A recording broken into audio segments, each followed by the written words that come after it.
Good evening, Raider Nation.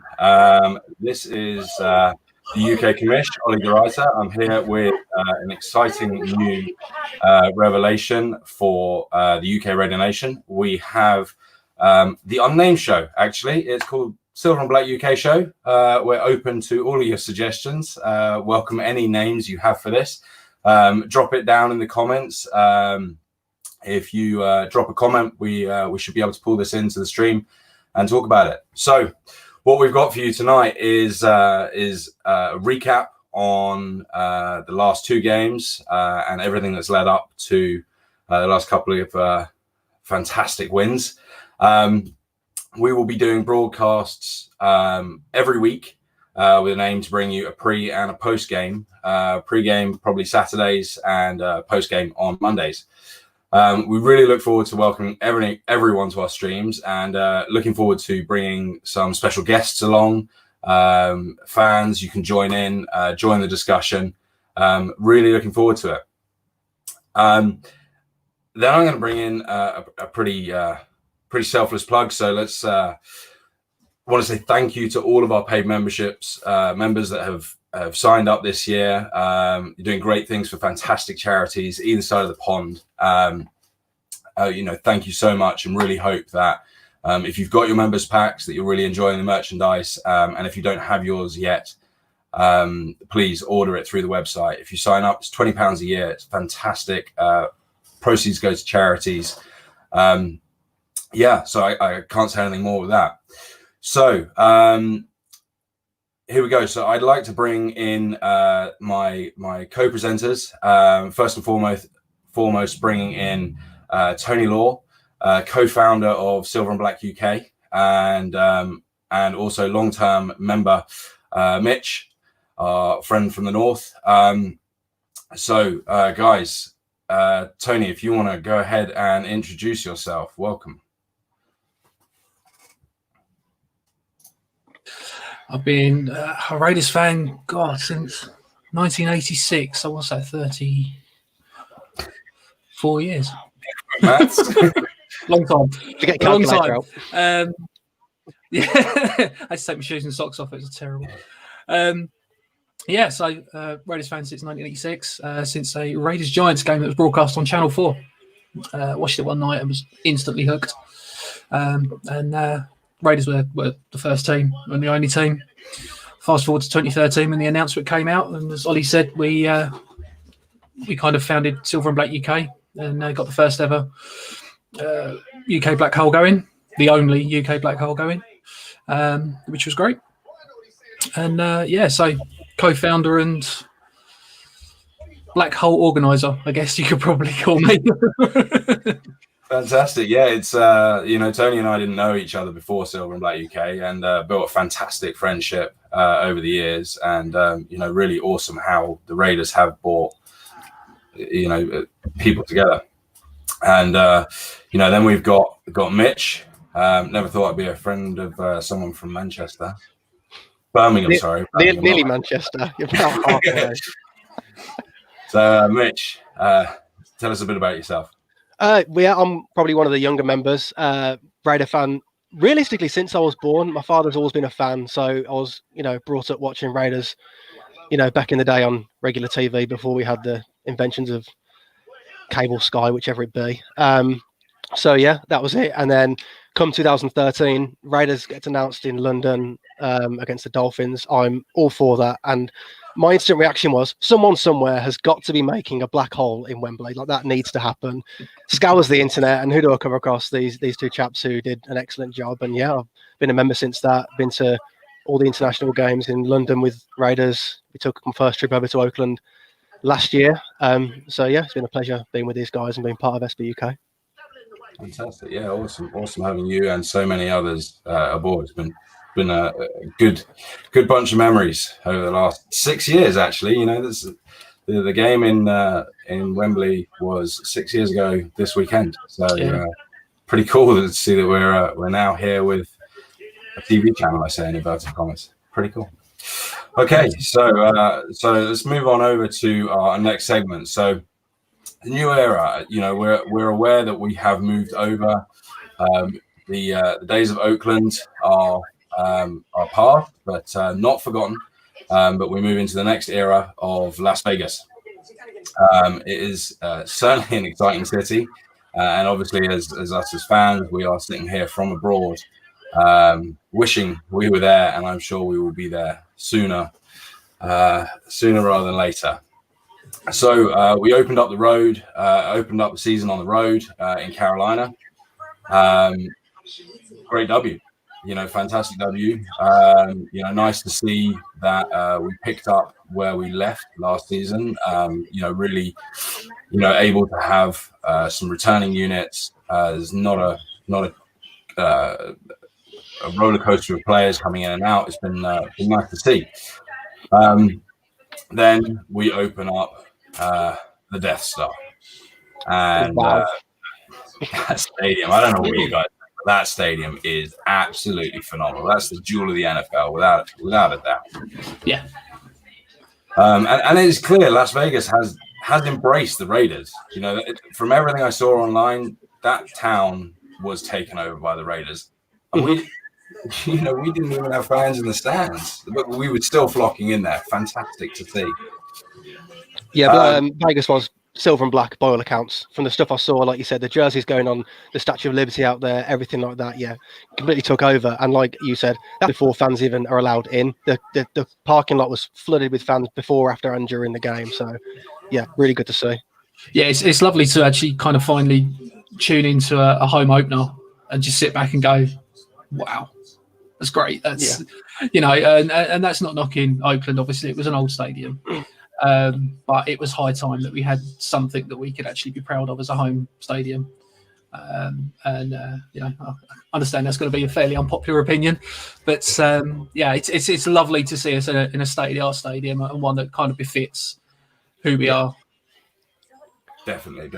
What a fantastic place they've built for us. That city has really embraced us and taken us off that stadium. I can't say enough. I cannot wait to go. It's going to be exciting over there. Yeah. So I think we've seen 2 W's so far. It's been, I wouldn't say it's been flawless. We've certainly seen the impact of not having a preseason. It's certainly taken its toll on the players and coaches. It's been a very different dynamic, clearly, during the training camps. So Tony, tell us a little bit, kind of, what do you think? What have you seen so far? What's your hot take? What's my hot take so far? Another unpopular opinion coming up. My hot take for the season so far, for over the first 2 weeks, is actually the gameplay of Derek Carr. Ollie's turning red. Ollie's turning real red. Steam out the ears. I'm going to get kicked off the broadcast in a minute. No, I mean, we obviously all discussed this at the virtual tailgate last week. But I mean, when you kind of really break it down and look what DC's done this year, this is over the first 2 games. I know it's early doors. Obviously, there's a lot of football still to be played, but this is it's a very good, solid 2 weeks of football he's played. And so we were discussing this the other day personally, but I think what Derek Carr now is he's a game manager. He's kind of our Joe Flacco. Remember when Joe Flacco went and won the Super Bowl? He was a game manager. Yeah. And I think that's kind of where he is, because since he was drafted, he's had to go out and win games. Whereas now, obviously, he's got the supporting cast around him where he can manage games. And if you look at some of the stats, I mean, we've got 73.5% completion percentage, 4 TDs, no ints. It's only 2 weeks again. The yardage isn't too high at 523. 115 QB rating over 2 weeks. Which, I mean, week 1, yeah, okay, fair enough. It was Carolina, but the Saints last week should have been a fairly stout test for him. But the one thing that really steps out is, obviously, last year it was the dink and dunk. It was, things beyond line of scrimmage, less than 5 yards. And we all said last year we'd like to see Derek push it down the field, try and take the top off the defence a little bit more.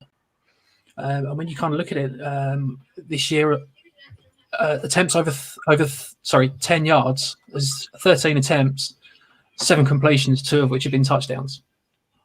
Over 20 yards, there's 4 attempts, 20 yards, with 2 completions.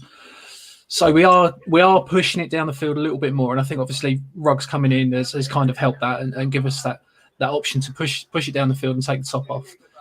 And unfortunately, obviously, he's not there this weekend, and it's going to be a slow process for that to work, because obviously there has been no preseason. There's been no real time to kind of gel and understand. So we've seen DC overthrow Ruggs a couple of times. That will change. So I do think that we're on the right road, and I think DC has put in a good solid 2 games this year.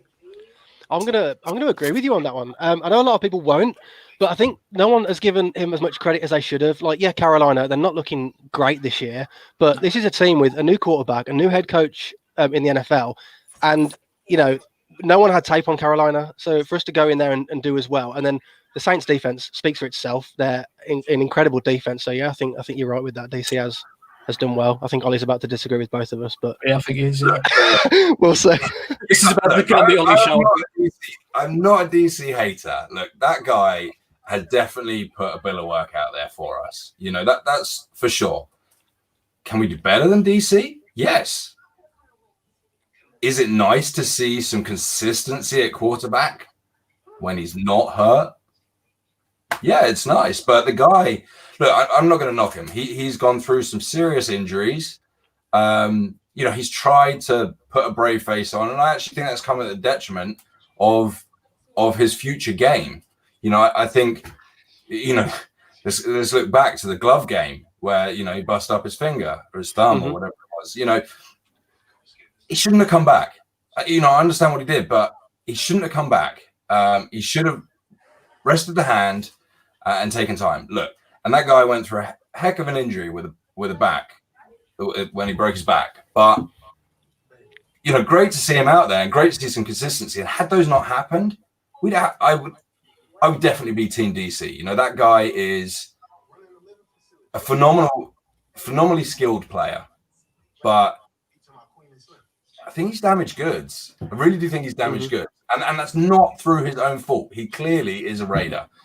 But what I will say is kind of hot take is his mentality and his personality, echoing that game management piece. It's lovely to see that, he's finally got some consistency of the coaching staff around him.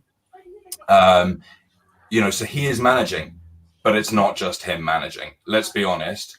Chucky runs the show, and whatever quarterback was in there, so long as it's not a carousel of quarterbacks, whatever quarterback is in there, they're going to manage the game. That's what Chucky looks for. He looks for game managers. Big arm, game managers. DC's got a big arm, but he hasn't used it for years. It's not good enough anymore. Okay, he takes the shot play. Look, you guys know, and Tony, you've played quarterback. I play quarterback. If you're taking a shot play to open the game, you rep that. You don't miss the guy by like 8 yards. Yeah. Guy was a barn door. That is not okay. And what that is, that's still playing with nerves. Mm-hmm. But he's certainly still got the skills. He's certainly still got the skills. It's quite an odd kind of position for him to be in, because he is still playing with the nerves, and it's totally understandable. I mean, the end of 2016 was an absolute heartbreaker. And then obviously moving to 2017 with the back, and there were problems. There were injuries, and there were big injuries, and they could knock the confidence. And I think we have seen that. But equally, inside his head, DC is a competitor. He's a fighter, and he's going to give you that competitive instinct week in, week out. When you couple that with potentially having a bit of underlying nerves, I think you get what you see. You have potential in DC to be more than that game manager. He is the guy that, and we've seen it a few times, that he is the guy that you can put the game on his shoulders and he'll go and win it for you. Yeah, I think the chip on his shoulder really shone through in the first quarter against the Saints. I never thought I'd hear this from any broadcaster. I heard people say he held on to the ball for too long because, like you said, he's got that aggressive anger. And in the first quarter, he took 3 sacks, good coverage sacks, and he was holding on to it, desperately trying to get that ball downfield. And then obviously, like we saw how that game panned out. But yeah, like you said, I agree with that. You know, we've spoken a lot about the offensive side, and you know, looking through the comments here, we've got a comment in from Dave. It's on Abram. Look, I think on the virtual tailgates, you guys have heard me talk about Abram and my views of him. You know, last year we get not a game out of him, really, if we're honest. Yeah. He still says he's a rookie. Yeah, he still says he's a rookie, which I like. But yeah, that's true. But you know, I think him hitting the cart or whatever it was that he hit, I think that was really telling of his mentality. Like, he is going balls out. And it is lovely to see. He is definitely a Raider. The way he plays football is a Raider. And he's got smarter from, okay, we're only comparing against one game. But it's nice to see we're starting to build a solid defense. We're not quite there. And I think we'll come to that later. Probably with the cold takes. But, you know, it's nice to see Abram out there buzzing around, hitting. You know, what do you guys think? Yeah, he's a missile. He's a heat-seeking missile. If that injury didn't happen last year, then it's only going to happen this year. I think it was good that it happened so quick. He got it out of his system, and I think it's matured him earlier than it would have done if it, say, happened later in his career. And luckily, it wasn't. At the minute, we hope it wasn't too career-threatening. We haven't seen much else from him apart from the first 2 games. But yeah, what a player. He leads the team in tackles at the minute as well. So at the minute, can't fault him. Let's just hope he doesn't draw as many flags as some other former Raiders have playing that aggressively. Yeah. My opinion on him, when I saw him on Hard Knocks, didn't like him at all. But what he's put out on the field in the limited time he has been on the field, he's got a future superstar written all over him. And it's just about kind of obviously stringing that together. And, you know, like that, I think everything you needed to know about the player on the field and who we were getting came out last year in his first game when he injured his shoulder, and DC went over it and said, "Look, you know, your shoulder's like banged up. You know, that's fine. I'll just hit everyone else with my other shoulder." Oh yeah, you know, great attitude. That is absolutely great attitude. That's a Raider. That's a Raider, right? That is a Raider. That's a Raider defense. Absolutely. So, absolutely. You know, I know we've spoken well about Abram, but I think we probably have our other gaps. So, cold takes. You know, Mitch, you open this one up. Yep. You know, what are you seeing so far that's got you worried? This is going to be a weird one. I'm going to start off with it's a good thing to see.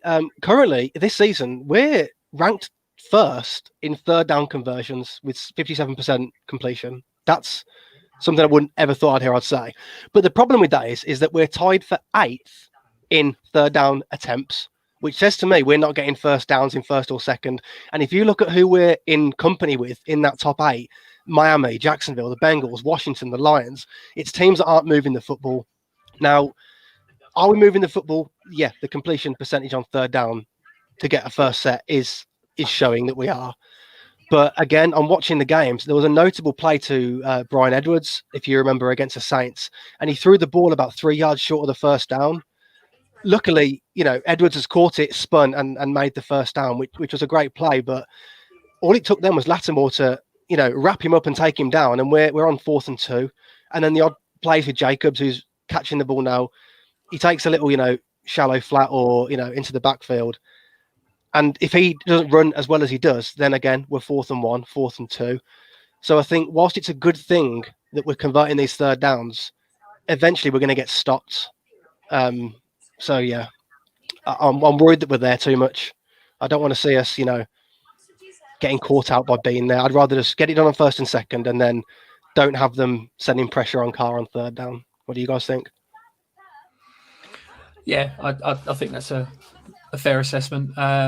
You know, having obviously been through the ranks as a player myself and a quarterback, you want to make those first downs on first and second down. You don't want to get to a third down situation because it becomes predictable what you're going to be seeing. I wasn't aware that we were tied 8 for third down attempts. I mean, that is worrying. Yeah, there's a lot of honestly, if you look at the stat sheet, there's a lot of teams that are tied with it being this early in the season. But yeah, we're not in some. It sounds like a good stat, and then you look at the table and you're like, actually, all these teams above us are not doing so hot. Yeah, but then again, I mean, you kind of have to look at how we open up series as well, and it is run pass. Yeah. So you're going to get yourself into third down situations a lot when you go run pass. Mm-hmm. I don't care how good Josh Jacobs is or anyone else for that matter. So I kind of understand it. It's nice to know that if we do get down in that sort of situation, that we can convert them. And in fact, I believe we are 100% on fourth down as well, aren't we? We are. That was a note I did have as well. We are one of very few teams. I think there's 8 teams that have 100% fourth down record, and when they've had more than one attempt. And one of ours was for a touchdown. So wow. Yeah. It was just your cold take. Where are you at? My cold take is we've moved the team to Las Vegas. Have we left the rights to a pass rush in the Bay? Where's the pass rush been this year? Yeah, I mean, wow. Where? I mean, again, coming back. Did we leave Max? Did we leave Max? Because I know this is. He's bought a house in Vegas, but whether he's moved in yet or not, I don't know. So it's crazy. I mean, we're literally just above 10% pressure rate at the moment. Or is that because we had Clee and Max and Borton Collins and people are probably aware of those people now. I think Max had a great pickup in his rookie season because people weren't expecting him. They were like, "Who's this guy?" He's late, he wasn't that late, but he's not a superstar. And then so the double team went elsewhere. That let him loose. Maybe this year they're going, well, we're going to shut that down. Mm-hmm. Well, that's concerning. If they're shutting one guy down and we're not touching the QB, you're right. Did we leave it? I saw a good piece the other day. You two, as former players, will be able to tell me more on this. There was some takes on the Carolina game that our defensive line weren't exclusively trying to rush the passer as much as to block the gaps for McCaffrey to run through. Because the logic's there. If all 4 people are trying to 100% get to the QB, you're going to have two defensive ends super wide. It's going to leave 2 in the middle. You're not going to stop McCaffrey. So. Is that some truth to that you think that Gunther was just trying to block the gaps in the offensive line of the Panthers?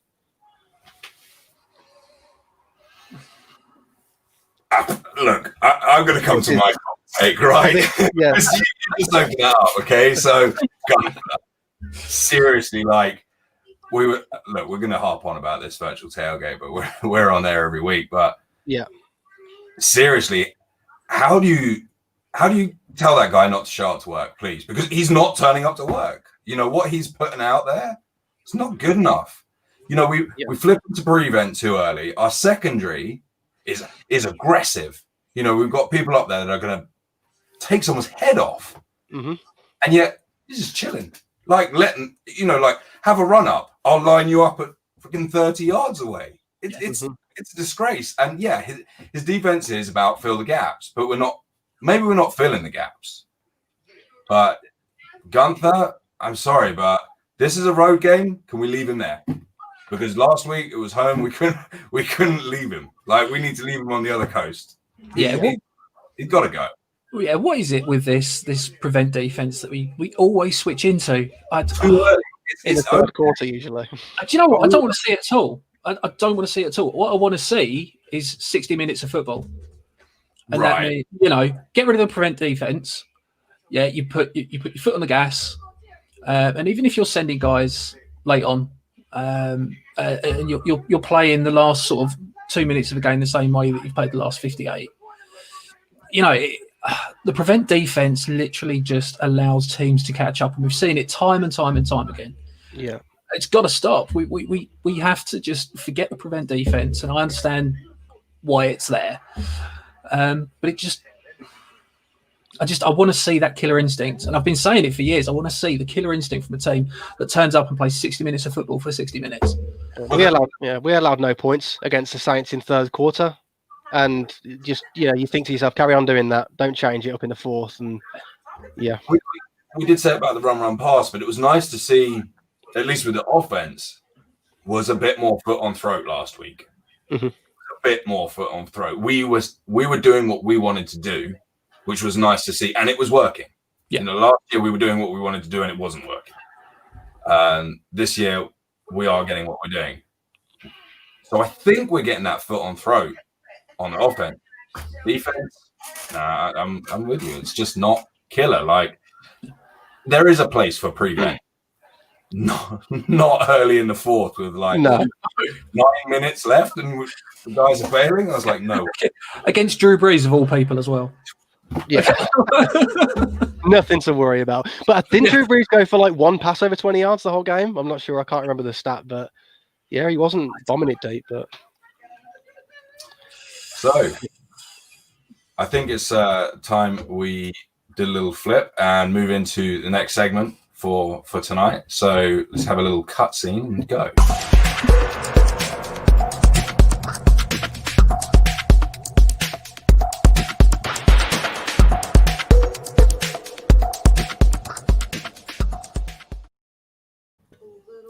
So this weekend we we travel across to our not so friendly friends. There is not a lot of love for this team. Certainly not from these three people on this call. So we travel to Foxborough. It's a different fool behind the sensor on their side, but it doesn't matter. There's still Belichick on their sideline. There is not going to be much love in this game. So let's start looking ahead. What are you calling? What are your concerns? What do you want to see from this offense? What do you want to see from this defense? Tony, let's hear from you. What are the concerns? The concerns realistically are the injury list that we've got at the moment, which doesn't look too good. But equally, they don't look too good on the Pat side of the ball either. So I think realistically, it's the defense is the massive concern. If we're talking about on-field performance, I think it's the defense again, and it's Cam Newton, and Cam brings a different dimension. You are sorry? It's Cam that can pass this year. Yeah. He can hit the barn door. That's what we saw from last week. He's actually hitting receivers. That guy was not. He was only a threat because he ran before, in my opinion. Now his passing, he's dimes. Yeah, absolutely. He's a running back with an arm now, but because he is a running back with an arm, you can't. You've got to make sure that he's accounted for, which obviously takes away potential double teams elsewhere and things like that, because you have to account for that quarterback. Now, I mean, their injury report lists both Edelman and Harry, both their starting wide receivers, as questionable. That's a Belichick move. Absolutely. Absolutely. We've got the starting defensive tackle and the starting left tackle as well, which are questionable.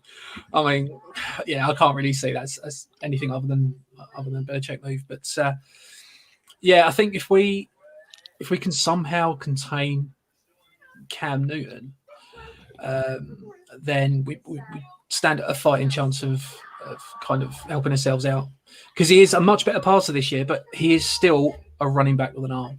Yeah. And what plays into that more so than anything, the pass rush. We've got to put pressure on it. We've got to contain. Well, I was watching over the film, and what I saw from this is the way that their offensive line, the way that they work is they do a really good job of washing the rush. They don't let it come at, they just wash it round. And what that does, when you've got a quarterback like Cam, that just like flips the pocket round.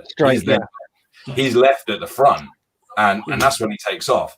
Yeah. This is where we can't see Gunther's ridiculous prevent stuff or playing off of the ball. We've got to have someone that's going to take a fine sitting there waiting for him. Oh, I know someone like that.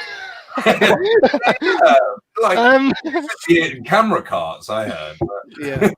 What we need is to field 11 of him on Sunday, and we're fine. Yeah. Well, look, no. You only got to make one hit to get inside someone's head. So, and they'll peel that pocket, and I think we just got to take the opportunity. I'm not saying hurt the guy. I'm just saying you got to make him know that you've got a player like Abram out there. Yeah. Bring Abram up the gut. What is it? You've got a 15-yarder, make it count. Exactly. 15-yarder. I'm gonna spin this bit now from the our defensive line to our offensive line, because obviously we've got a few worries on the line at the minute with injury. Obviously Denzel Good, he's naturally a guard, but I don't know about you guys. I think he's played the best football for us at right tackle in these last couple of games. He's been pretty solid. Now Sam Young's back, which is great news for us, but this begs the question now: do we put Sam Young at right tackle, even though Denzel Good's had that couple experience, and then put Good back at the left guard position instead of Incognito, where he's more used to? Or do what I think we should do, keep Good at right tackle and then put the rookie John Simpson at left guard, who had a good game last week as well. Both of them had no penalties, no sacks. So it's a difficult one, but I don't know what you guys think. Yeah, no, I think our time of possession last week showed that what we were doing on the offensive line worked, even though it was borderline patchwork. So I think, why change that really? I think, you're right. Good, done a really good job at tackle. I think we just keep with what worked last week. And I think Pro Football Focus last week had Denzel Good ranked like in the middle of all eligible tackles to be rated, which is, if he's in the top 50% of tackles in his second ever game at tackle. Yeah. That starts a conversation of do you consider getting rid of Trent Brown and saving that 21 million cap space? Denzel Good's 2.5 mil. That's a guy I don't think wants to be a Raider anymore. That's a conversation to have. His Twitter's page right now is a bit like a 6-year-old kid who's been told he's not allowed an ice cream, or the box in his case. He's biting at everyone who wants to have a snap at him. But yeah, he's not putting a bill of work out there. That's for sure. It's not for the money he's being paid either. He is not putting his work down on film. You can see it game day. He's just not. Well, you don't, because he checks out. It's not okay what he's doing out there. And I don't know. I can't remember how long his contract is, but you know what? Cut ties, man. Kids. Yeah. I don't look. Clearly, good player. Very good. Be in Las Vegas with us, whether he wants to be a Raider, whether he even wants to play football. I heard he was big on his esports. He probably wants to go off and do that. Like, clear out, and that's my concern. Is we've got 2 starting O-line out. We're missing Ruggs. I'm not overly concerned about Ruggs because I'm going to say save the guy. Let him have some time to rehab. I'm not overly concerned about him not being out there on Sunday, because I think we've got someone like Jones that does a good enough job taking the top off. It wasn't phenomenal last year. I get that, but we've still got some. Where's Hunter been? He's been pretty quiet, and you know what? Back end of last year, Hunter was owning it. So that's what we see, and this is where I'm really looking forward to this game. Is Chucky's had a couple of toys taken away. He's going to find the other toys. Yeah. And this is what Belichick's not going to be ready for. He's going to be like, they're down. But he's not going to get complacent. That's not Belichick's style. But we're going to have to play a slightly different style of football. And I think that's how we come out of New England with a W. Yeah, definitely. But like you said, no Ruggs. I'm going to go on record to say it. Rico Gafford gets a touchdown. We bring him in, use his speed. No. Just an idea. Look, No, but the guy's got speed. The guy's showing he can do it. All right, last year busted coverage, yeah, but he's a speedy guy. Belichick sat there going, "Oh, no drugs to deal with. Excellent." He starts, cover one. Yeah, you can. That's a resounding no from us. Wow. Okay. So we're into hot takes, are we then? Okay.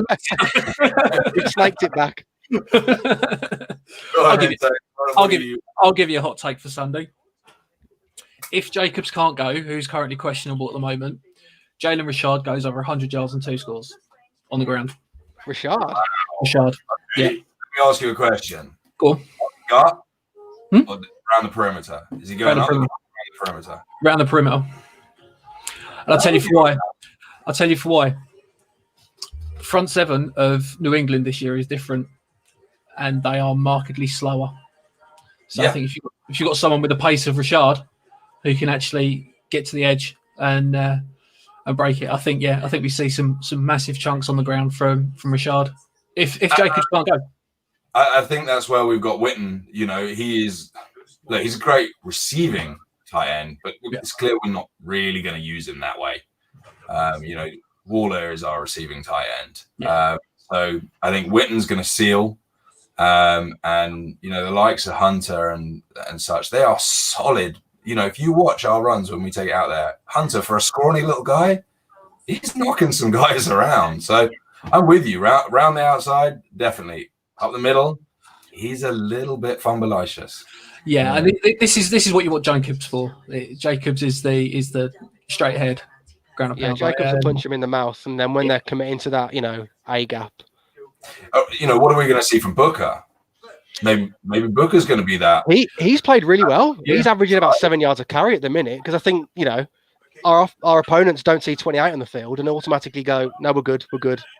I think we need Booker for that. That smash mouth, and Jalen round the outside, but it's his hands, man. That's the thing about it. We use him quite a lot on the pitch, and if we look back, he's just not great at taking the pitch. But I tell you what, once he's got it in his hands, he is gone. You saw that one on Monday. That was phenomenal, and he does pull it off. But I'm not going to put the team on his back. But I hear where you're going with that one. That's nice.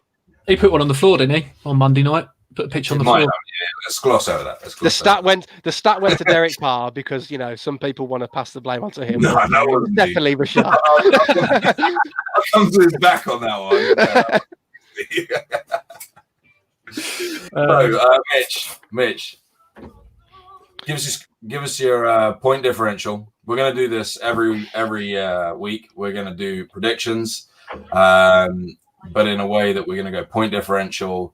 And we're going to stick them up on the screen and we're going to track them through. So, Mitch, who you got for the win and how many points?